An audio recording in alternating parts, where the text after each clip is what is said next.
Hey everyone, welcome again to YS Studios. This is author Yasser Sulman welcoming you all over again. Like always, I bring some special people, special guests to speak on my show with me. They can be authors, they can be they could be perhaps lawyers, they could be from movies, any field. I just love to speak to people. I love to speak and learn a lot from people. Today, once again, I have an author from me, all the way from Brisbane, from Australia. Okay. Now, see, this author, just to give you a brief intro about himself, about him, he writes science fiction, I believe.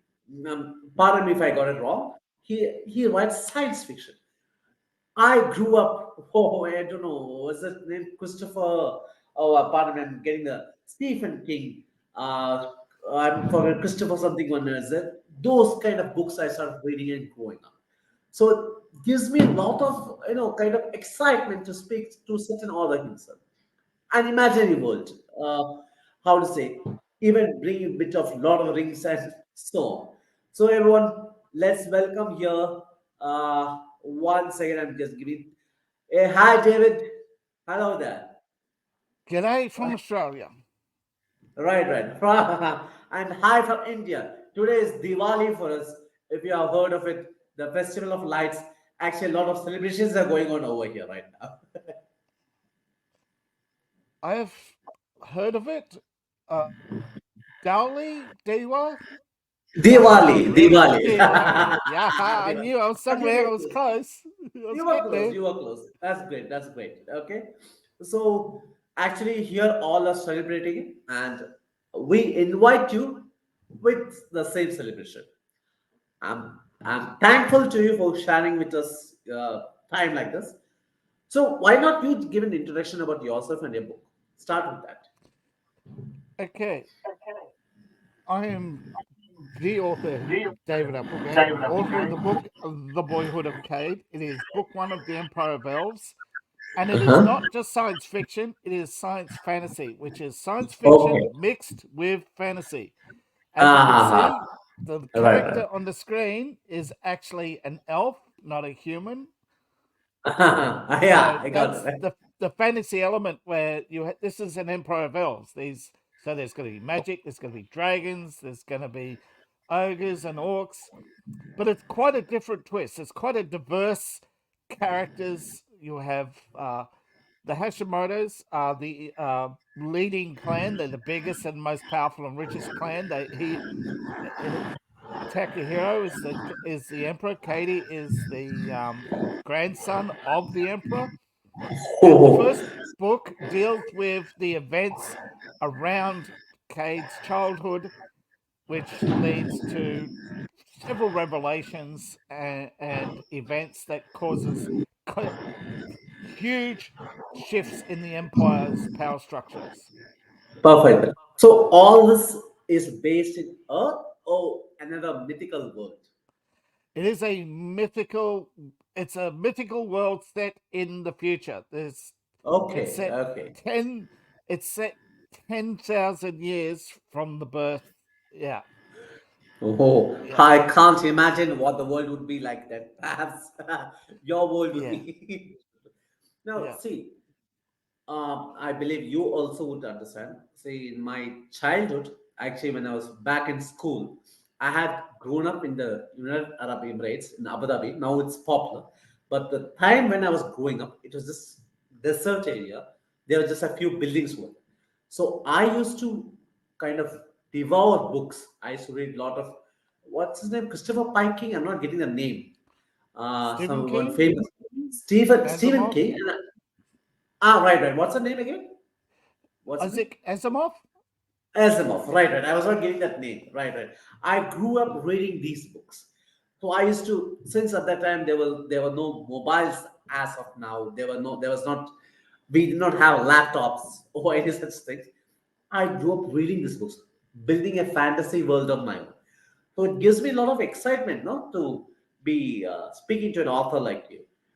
For me, I just write anything that comes to my mind. I don't have a specific genre. Okay. But coming to you, what what inspired you? What made you write on this topic? as a kid, I was introduced to Tolkien by my mother. She was actually a fan of The Hobbit.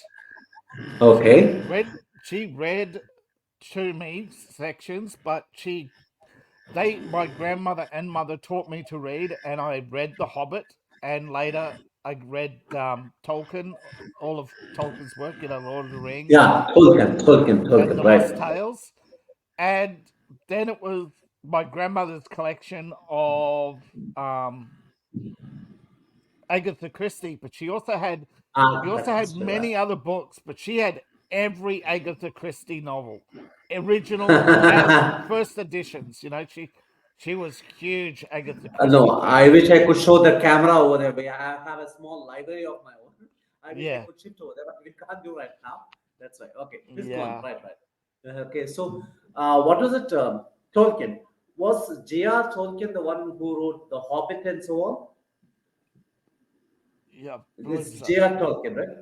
The, it's J.R.R. Is it J.R.R. or J.R.R. All Tolkien? right, Yeah. right. Yeah, I got that. Name sounds familiar. So, when was all this? Like, did you start writing recently, or when was all this? About in high school, Dungeons and Dragons came out. Okay, So fine, fine. I was Oh, in so straight from Tolkien to Dungeons and pardon me. Dragons. We are losing the audio. Okay, Red David. We had a small interruption. Please continue. What you were speaking about your how you get inspired and how you start writing these books. From when did you start writing? Right. Okay, growing up, my mother introduced me to Tolkien, and she was a huge Hobbit fan. So I was already reading. I was ready like at age 7. I was reading The Hobbit. When I was Okay. 13, I read Lord of the Rings, and Around the same. Around the it same. was Right. a big book. So it actually took me quite a while. And at the Uh, time in high school, Dungeons and Dragons had come out. The yeah, sixth yeah. edition. The big. Yeah, So, right, right. so that got me into creating adventures to writing because all we had was just the two books. Two little Ah, books: Dungeon Master's Guide and Player's Guide. right, right. So we had that for a while, and I sort of drifted towards computers, and I played Baldur's Gate and many other fantasy action um, adventures.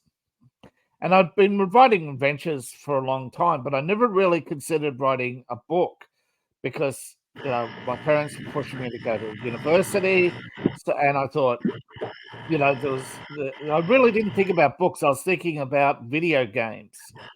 So I did Yeah, true, true. did computers. I didn't do well. I drifted around for a while, and then I, got settled down, got married. But then when I got divorced, 2016, 2016, Okay.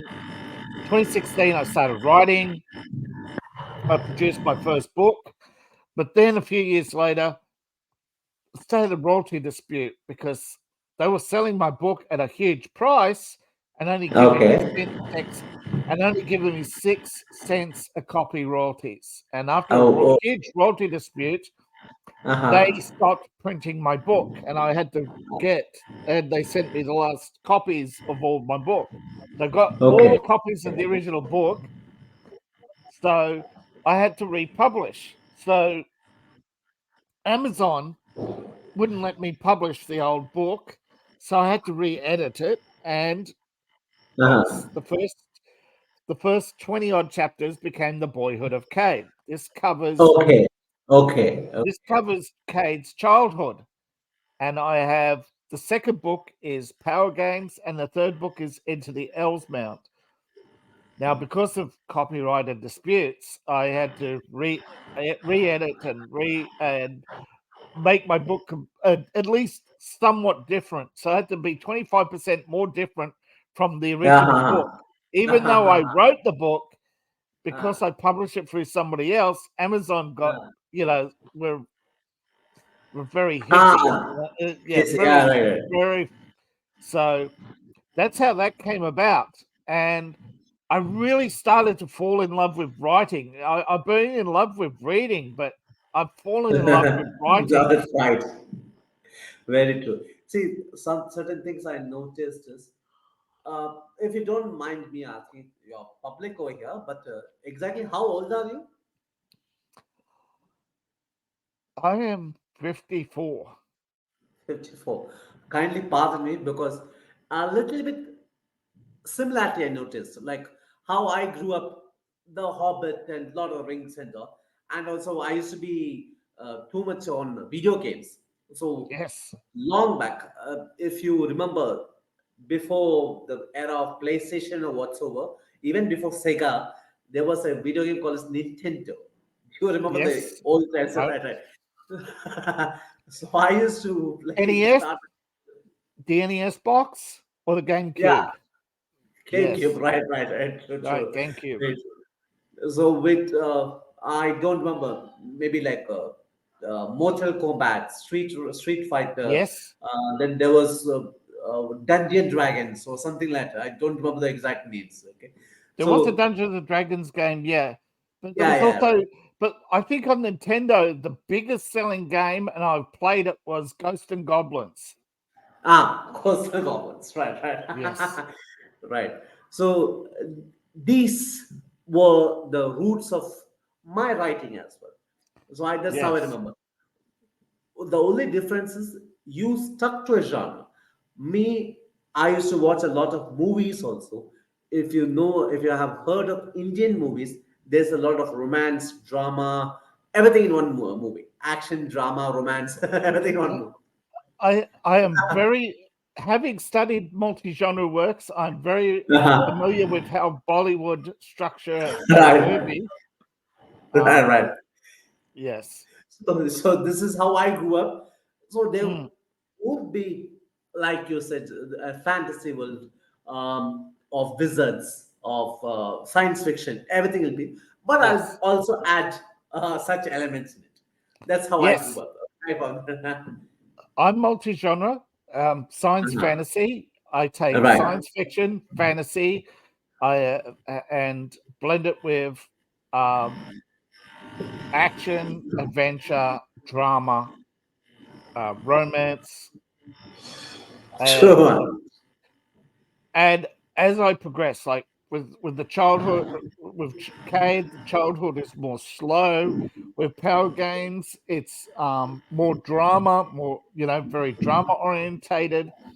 Into the Elves Mound builds towards action and has, and it's not front loaded like most things are today. Where Spider-Man, you had the big action piece, and then you have all the drama, and Right, then you right, have right, the right. final thing. No, mine's old school, pretty much like Bollywood. Where you have all the events, and then you have the big set piece at the end.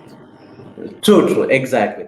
So, also see, my writing somewhere, somehow, it has been inspired by my family also. Or the kind of I was encouraged because my dad himself is a poet. May his soul rest in peace. He passed away last year. But my dad himself was a poet, and my mom, my dad, my sister all encouraged me to start writing from a very young age. What about you? It has been long, I believe. So, what is the Yeah, journey? Your family, siblings, and whoever, right? my father wanted me to focus on more business orientated accounting, possibly do law. He wasn't quite happy with computers. He didn't actually think they would take off. He thought video games would be a waste of time and never make money. It's the world's largest industry. That's why I get it. That's why I'm laughing. Yeah. Hey, Dad, there's this little game called Call of Duty. I think it made several billion dollars. True. Actually, the world runs right now on video games. Yeah, yeah. True. But So you were saying, yeah, you were saying about the dad, yeah, right? that's what I was originally getting intent to write adventures. And uh when I moved around, see, I had a mental breakdown, so I moved around a lot, Okay. and I lost a lot of my works, my books. My Okay. I used to have all the Dungeons and Dragons books from first through to fifth edition. I've got. It took me a while to rebuild digital copies because Uh-huh. a lot of original books are unavailable, so you have to, get the digital copies. But Ah, unfortunately, I think 25th anniversary or something, they had the big collection, so I got that okay. through what's it called, Humble Bundle. Got a Wow, huge, okay. I Okay. think it was Humble Bundle, um, or the other one. There's a couple out there that do big bundles, so I got a lot of RPG stuff really, really cheap, and it's given me lots of inspiration. Growing up, my grandmother had lots of books. As I mentioned, she was an Agatha Christie fan, but she had lots of other Okay. books, I get that question. Right. and she had these old time magazines where not time, the hardcover time. You've Yeah, seen yeah, the yeah. hardcover time, and Right, they right. had science and fantasy and science fiction editions. And some of the science fiction editions, like Jules Verne, 20,000 Leagues Under the Sea, and other and I was reading this story, and it's like amazing because all it is Jules Verne walking through Paris in 100 years' time, Exactly. Yeah. and he All right. predicted everything, including a massive monument in the center of the city. He and the Silly, right, right. underground, yeah, Everything. It's as if those writers, like you mentioned, Julius Verne, and maybe even Agatha Christie, Stephen King. yeah. What's it that this is not science fiction? Who wrote that famous the Da Vinci Code? What was the name? The author, the Da Vinci Code, Oh, the Da Vinci Code. Very controversial author, right? Dan Brown. Dan Brown. Dan Brown, Dan Brown. See, it's Took me a while how to did say it. right, right. So that's what they kind of they predicted the world or how the world be exactly. Like they knew Yeah, certain things which we just imagined right now. yeah. Right. With Okay. Dan Brown, it's quite interesting because with the Da Vinci Code, he Uh shows huh. you how easy it is that an influential person in a position of power can convince another person, no matter Well. how intelligent they are, that there is this Uh, massive conspiracy when in fact it's only one person. True. See, very true. No, those books I had to give hats off. Perhaps your book also would be like this. Now, a small game. Okay. See, the first thing which you have to do is you have to act like any one of your book's characters. It could be the lead character, or anything, but you have to say a dialogue, a line in his or her voice or the accent. Shall we? Hmm? All right, let's see.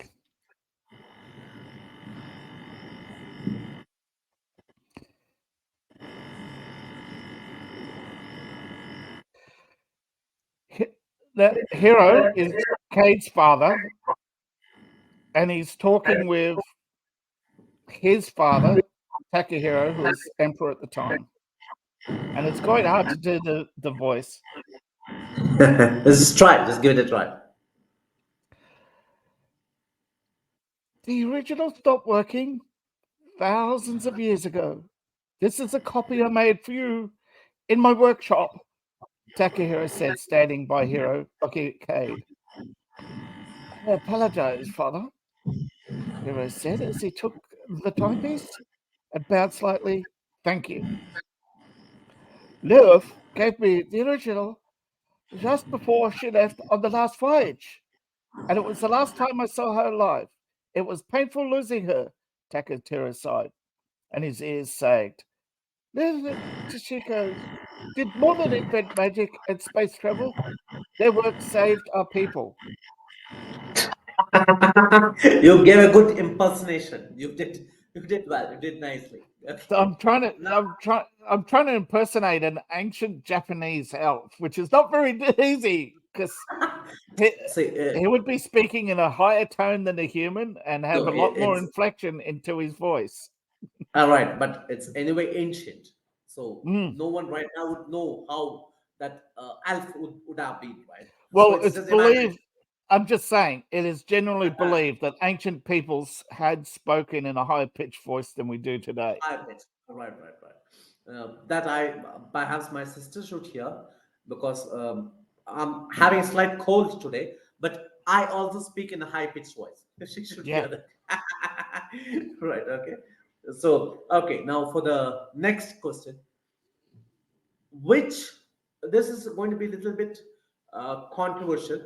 Which author? Tell anyone famous author you think you're better than him or her. Say perhaps I don't know, even J.K. Rowling or something. You are better than him. Anyone author? I I'm asking. No, I think a lot of people are better than J.K. Rowling, right? No, no. I'll just rephrase the question like this. but I'm not I've never asking. really thought about it before. I mean, I have in a sense that I think a lot of people, probably even myself, are probably better than J.K. Rowling. I'm probably No, better than some. just give me a moment. I'm just Yeah. rephrase the question. Who do you think you are better than? Can be any author, Well, but who do you I think you do are better? think I'm better. I do think I'm better than J.K. Rowling. Um, but people would. It's always subjective, you know. People will say she's more appealing to a younger audience. A broad might say she's appealing to a broader audience, but I find her work very one-dimensional. Huh. And Yeah, I get it. there's no subtlety. There's too many plot holes. True. Yeah, I get it. Fine, fine. That makes it more interesting. Now, for the final question of the day, if you were the president of the United States, or well, you're in this right now, no? President of the You're the world. I got the president of the power. world. Okay, you got it. What would you bring? What change would you bring? Or we'll make it slightly towards books. We'll leave politics out of this. About books, what change would you Politics bring? aside, Ah, politics aside, aside, I right. would I would emphasize reading at every level of education True. because true diversity comes through diversity of thought, and reading is how you achieve elevated thinking. Where True, and true. the reason why classics are classics is because the people who read them are inspired. Very true. Very true. Okay. Yeah, So, right. Your book is, you said is available on Amazon, and where else is it available? yes. Okay, On I actually Amazon? have it broadly available on Koto, Google. Okay. Okay, Okay. I have it. I have an audiobook edition only on Google. It's exclusively on Google, the audiobook edition. Perfect. Fine. But I have it on Amazon, and now I'm trying to remember the other sites because it's on Apple and a couple of other sites as well. Uh, Barnes True, and true. Noble. Barnes and Noble. It's on Barnes and Barnes and Noble. Noble. Well, Right, right. yes, Barnes and Noble. Right. Just give me a moment. Let me see if this can be done. 1 second. Uh, Now, for all of you who are watching this, I would like to share a little bit of his book's trailer. Applegate Please do here. watch this I right would now. like to introduce you to the Empire of Elves. The first book is The Boyhood of Cade. After the fall of Tin and Og, the elves left the Earth and established a temporary home on Mars while they explored new stars. Discovering many new worlds, they built a large fleet and began a long exodus. Centuries later, Cade, Hashimoto, a flower elf, and the grandson of the Emperor, is born. However, Cade, still an ordinary child, the Empire has been mostly. Oops, Okay, that's 1 second. glitch. Let me see. That's it. That's right. Okay, so that was just a preview. The rest you can watch after getting the book. That was just a preview. Thank you so much. Thank you so much, David, for joining me today here. Do you have any more last words to the people who are watching this? I would say it's a slow burn. You're building up to events that often will probably make sense to some, but not others. Some people will actually find out sooner or later the what makes Cade special. But I will say a little spoiler that he is genetically engineered. Okay, Okay, that okay, okay. okay, yes, that's why he doesn't have a mother. Okay, he is genetically engineered. He was birthed by a surrogate, and he's a somewhat clone of a mixed clone of his father and grandfather. So True, that's why great, he's a little interesting. yeah. And of course, we're not talking about a millionaire or or a billionaire here. We're talking about emperor of a multi-planetary system. Okay, Okay, so he's I'm going to right be now. $1 trillion to produce the perfect clone. That's Right. chump change. I got several volts with trillions. Interesting, interesting. Anyway, You thank can, you, I David. mean, yes, you. I believe your imagination is fantastic. You're like you really light up. This it's been a fantastic conversation. Thank you for this. Thank you, David. And I really, really wish your books all success, right? Perhaps I'll try to get a copy. If you said on Barnes and Noble it's available, right? Or even on Google Books. Perhaps I'll try to Yeah, get a copy of it. All right. thank you. Okay. Thank you so much. All right, David. So everyone, that was David Applegate for you. We really had an interesting conversation here today, and so like that, I invite all of you. I invite all of you to speak to me. You can be from any field. You can be from any place in the world. See, David has come to me all the way from Australia. Very much thankful to him. So you could be anywhere in the world, or perhaps like David's book, outside the world also. If you could speak to me, I'm well and happy. So please do subscribe to my channel. Please do like this video. Please do share this video. Until next time, everyone, this is Yasser Suleiman saying tata, bye